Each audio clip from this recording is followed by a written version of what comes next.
తారస్థాయికి చేరిన Jubilee hills ఉప ఎన్నిక ప్రచారంలో కేంద్ర మంత్రి బండి సంజయ్ ఈరోజు పూర్తిగా రెచ్చిపోయారు. ఒక కేంద్ర మంత్రిగా రాజ్యాంగానికి లోపడినటువంటి రాజకీయ పార్టీ నాయకుడిగా కాకుండా ఆయన ఒక మత నాయకుడిలాగా మాట్లాడాడు. హిందువులందరూ ఓట్లేయాలి, హిందువులు షేక్ చేయాలి, షేక్ పేటను షేక్ చేయాలి, వాళ్ళ ఓట్లు మాకు అక్కర్లేదు, మీరు వేయండి, హిందువులందరూ గట్టిగా నిలబడితే ఇది అయిపోతుంది, హిందువుల రాజ్యం, తెలంగాణలో హిందువుల రాజ్యం రావడం అనేది మీరు అందరూ అనుకుంటే వచ్చేస్తుంది. సో హిందువులు హిందువులు హిందువులు అనే ఒక మతాన్ని గురించి తప్ప రాజకీయమైన అంశాలు ఆయన ఒక్కటి కూడా మాట్లాడలేదు. అంతేకాదు చార్మినార్ మీద జెండా కమలం జెండా, పువ్వు జెండా ఎగరేయాలన్నారు.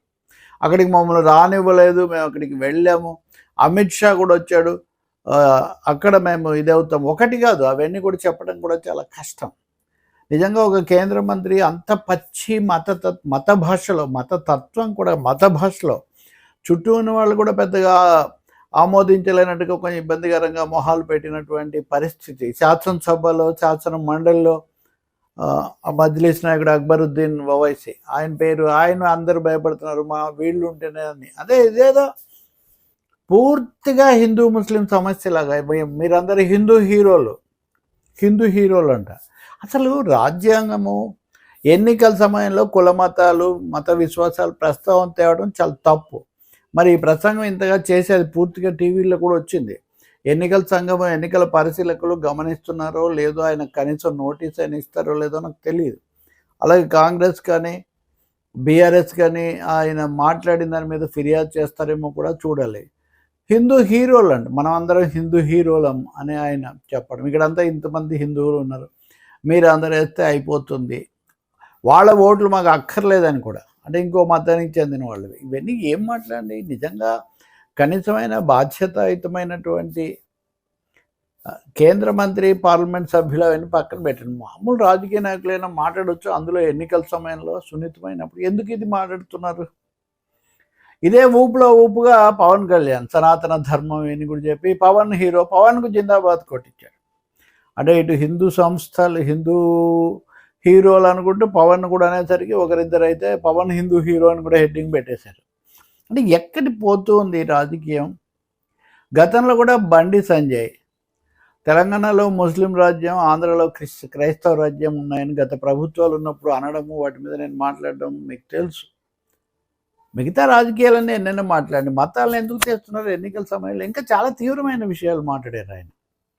అవన్నీ వినొచ్చు, నేను కూడా చూపించవచ్చు, కానీ ఆ పని చేయటం లేదు. ఏమంటున్నారు? మాగుంట గోపీనాథ్ ఆస్తి కొట్టేయడానికి ముఖ్యమంత్రి రేవంత్ రెడ్డి, మాజీ మంత్రి బీఆర్ఎస్ నాయకుడు కేటీఆర్ కుట్ర పన్నారు. వాళ్ళ కుటుంబ సభ్యులు అంటే ఆ విభేదాలు అవన్నీ వచ్చాయి కదా, వాళ్ళు చెప్పినా కానీ ఫిర్యాదు నమోదు చేసుకోలేదు. నేను ఫిర్యాదు చేయాలి అంటాడు, నేను చేయాలన్నా, మీకు అందరికీ ఉన్నాయి కదా, మీరు ఎందుకు చర్య తీసుకోవడం లేదు? అంటే ఇందులో ఏదో అంతర్గతంగా ఈ మూడు పార్టీల మధ్యలో ఈ కుటుంబానికి, రాజకీయాలకు, నేను ఇంతకుముందు చెప్పా కదా, క్యాస్ట్ పాలిటిక్స్ అనేవి జూబ్లీ హిల్స్లో చాలా ఎక్కువగా ఉపయోగించటం, క్యాస్ట్ కార్డు తీయటం, ఆఖరికి ఫ్యామిలీ కార్డు కూడా తీయటం, ఇవన్నీ ఇక్కడ జరుగుతున్నాయి. బండి సంజయ్ అవన్నీ మాట్లాడారు. కానీ మాట్లాడిన వాడి చాలా రెచ్చగొడ, ఆయన స్టైల్ ఒకటి దూకుడు, లేకపోతే ఎదుటి వాళ్ళ మీద దూషణతో విరుచుకుపడ్డం, ఒక నాయకుడి పేరు తీసి అటు ఇటు వాయించేయాలి, ఎడపెడ వాయించాలన్న పద్ధతిలో కూడా చెప్పారు. కొన్నిసార్లు చప్పట్లు కూడా ఇచ్చారు. ఇంకో మాట, వాళ్ళు డబ్బులు ఇస్తే తీసుకోండి, డబ్బులు ఇస్తే బాగా తీసుకోండి, డబ్బులు తీసుకోండి, కానీ ఓట్లు మటుకు మాకే వేయండి. ఇది కూడా డబ్బులు తీసుకోండి అని అన్నిసార్లు ఓ కేంద్ర మంత్రి చెప్పొచ్చు ఎన్నికల ప్రచారంలో. కాబట్టి ఇది పూర్తిగా చట్ట నిబంధనలు, ఎన్నికల నిబంధనల ఉల్లంఘన తప్ప ఇంకోటి కాదు. ఇది టీవీలో కూడా వచ్చేసింది. కాబట్టి మరి ఎన్నికల సంఘము కానీ స్థానిక అధికారులు కానీ దీని మీద ఏం చర్య తీసుకుంటారో తెలియదు. ఇవన్నీ మాట్లాడిన వాటిని అందరూ ఇదే విధంగా ఇస్తున్నారంటే నేను చూశాను. వేరే వాటికి ఇస్తున్నారు కొన్ని మీడియాల్లో అయితే కనుక. అంటే ఆ మత రాజకీయాలు వాటిని తీసుకొచ్చినటువంటి తీరు కాకుండా చార్మినార్ను, పాత బస్తీని పదే ప్రస్తావనలోకి తేవడం ఆయనకు బాగా అలవాటు. హిందువులందరూ ఓట్లేసినందుకు 45 మంది కార్పొరేటర్లు గెలిచారు ఇదివరకు అని, మళ్ళీ అన్ని ప్రతి దాన్ని కూడా ఈ మత కోణంలోకి మరల్చి ఈ భిన్న మతాలు, గంగా జమున తెహజీబ్ అనే హైదరాబాద్ను ఒక మతం వైపు మరల్చే ప్రయత్నం, తద్వారా రాజకీయ లబ్ధి పొందాలని కేంద్ర మంత్రి ప్రయత్నించడం నిజంగా చాలా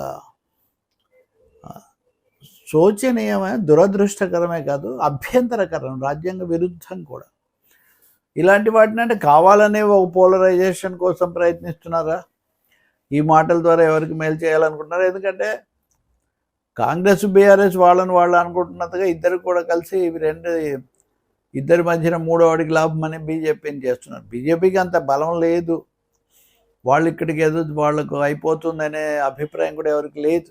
అందుకనే బహుశా అది కూడా బండి సంజయ్ మీద పనిచేసి ఉండాలి. ఆయన చాలా ఉధృతంగా 1-2 సార్లు ఓటు వేయండి అంటే ఒక్కొక్కరు 500 ఓట్లు వేయండి అంటే మొబిలైజ్ చేయాలని నేను చెప్పానని ఆయన చెప్పొచ్చు, కానీ ఒక్కొక్కరు 500 ఓట్లు ఎలా సాధ్యం అండి ఇది వాస్తవంగా?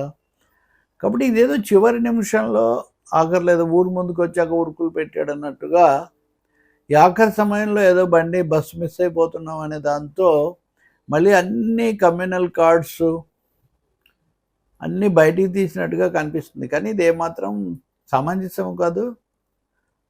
దీన్ని ఇలాంటి వాటిని తప్పకుండా అరికట్టాల్సిన అవసరం ఉంది. ఓటర్లు, ప్రజలు కూడా ఇలాంటి వాటికి మేము లోబడము, మేము రాజకీయంగా మా నిర్ణయాన్ని బట్టి మేము చేస్తాం అనేది వాళ్ళు ఉండాలి తప్ప ఈ మతాలు, కులాలు తెచ్చే ప్రలోభాలకు, ఒత్తిళ్లకు, లేకపోతే పాచికలకు మటుకు లోపడకూడదు.